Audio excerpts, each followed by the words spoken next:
fazer parte da sua rotina. Ministério da Saúde, Governo Federal, Pátria Amada Brasil. Rádio Agro hoje, conectando você ao agronegócio.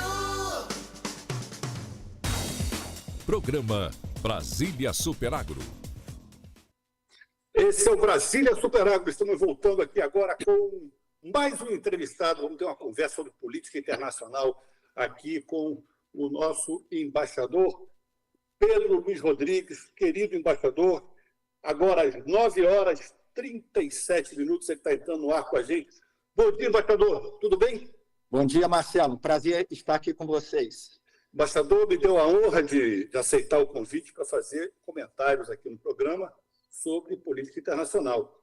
E essa semana nós tivemos algumas agitações aí. Por exemplo, ontem nós tivemos em Cuba protestos, fortes protestos, pedindo liberdade, comida e eletricidade.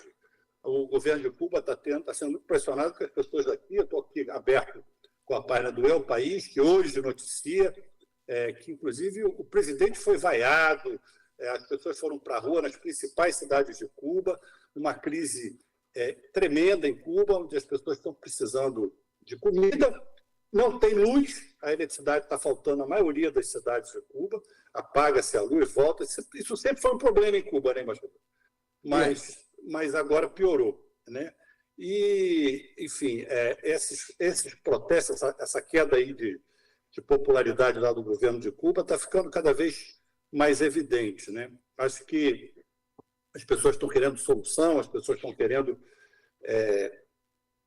poder ter liberdade de fazer as coisas e de ter serviço público decente em troca dos impostos que elas pagam, né? Lá em São Paulo nós temos a Enel, que é uma vergonha, e lá em Cuba nós temos algo que é estatal e que é pior, né? É isso. Tudo bem, embaixador? Vamos começar aqui com a nossa rodada de hoje. Bom, já vamos então começar a falar um pouco sobre Cuba, não é? Porque desde a nossa, eu acho que quando Cuba optou pelo caminho da revolução lá do Fidel Castro, eu acho que eu estava na faixa dos nem 20 anos ainda de idade, portanto tem uma longa trajetória, e de tanto em tanto você tem exatamente, principalmente depois do falecimento da União Soviética como patrocinadora financeira do governo de Fidel Castro, você começou a ter a necessidade de encontrar opções, não é? Porque você não tinha mais assistente, quando eu digo a Cuba, encontrou na Venezuela um apoio inicialmente, mas depois a própria Venezuela começou a andar mal das pernas, e hoje o resultado é esse. Cuba recentemente propôs um projeto de uma abertura moderada, mas ampliando a área de atividade do setor privado, não é? Um início vamos dizer, de business-oriented economy, market. Sim. E a verdade é que não prosperou, não é? Porque é difícil você prosperar sem ter as condições necessárias para transformar o modelo. E então você tem, porque as novas gerações já têm acesso, apesar das restrições de internet e tudo, mas tem acesso a uma nova realidade. Quer dizer, você começa a notar... A primeira coisa que o governo de Cuba fez foi cortar a internet. Agora, né? Relato do país aqui A primeira coisa foi cortar a internet para não ter, não sair para o exterior o que estava acontecendo lá dentro. Isso, porque o problema do mundo, vamos chamar problema entre aspas... E deu certo, né? Porque os jornais brasileiros não estão noticiando isso hoje. Coloca a realidade no seu dia a dia, né?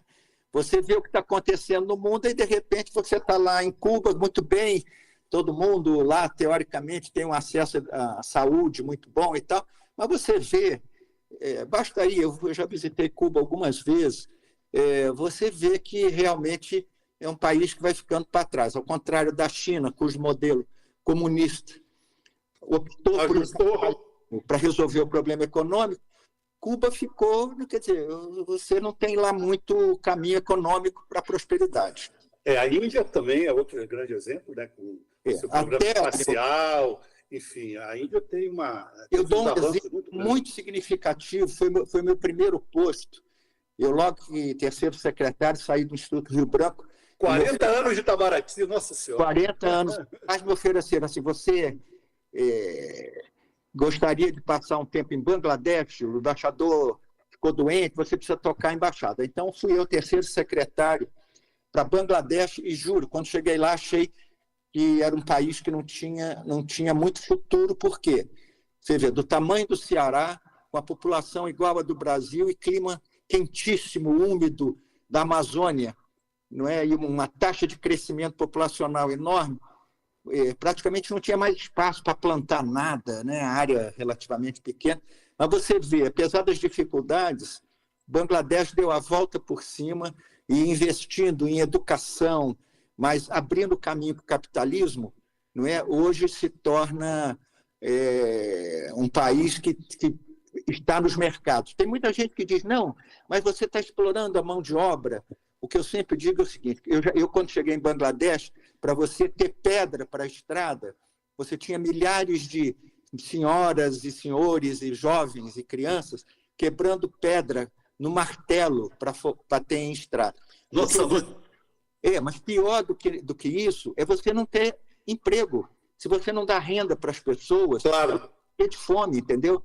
Então, acabei de ler no New York Times de hoje, tem uma matéria sobre a indústria do açúcar na Índia, por exemplo, e mostra as condições precaríssimas da indústria açucareira, da plantação. E tudo bem, a alternativa o que é? Mecaniza tudo.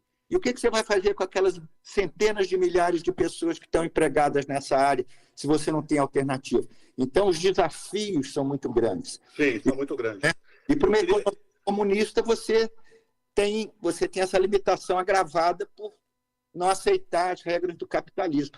Bangladesh aceitou e deu mais 10 anos. Hoje, a capital Dhaka já é irreconhecível, ela cresceu, as universidades estão lá, você está tendo um novo mundo, onde antes parecia que não tinha possibilidade. Cuba, infelizmente, que é um país lindíssimo, com um povo maravilhoso, infelizmente fica nessa situação de não encontrar um caminho sólido e sustentável, né, para o seu futuro.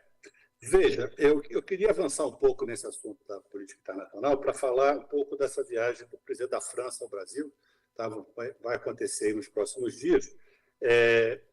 E temos em cima disso aí a questão do acordo do Mercosul com a União Europeia, que parece que está atolado, e tira esse carro do atoleiro. Né? Olha, eu, na verdade, conhecendo bem a França, eu servi lá, e a Europa também, tanto eu servi em Bangladesh como em Paris. Você vê o que a carreira diplomática oferece para o profissional, né? Experiências diversificadas. Mas o que você nota na França o que não é só na França, você encontra isso também em outros países, como no Japão, que é a necessidade política de proteger os seus agricultores. E essa necessidade política de proteger os agricultores protege até aqueles...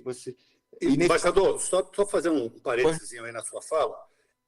Tem uma coisa importantíssima nos países da União Europeia, e é porque a agricultura, essa proteção, ela é fruto do fato de que a agricultura é considerada uma questão de Estado nesses lugares.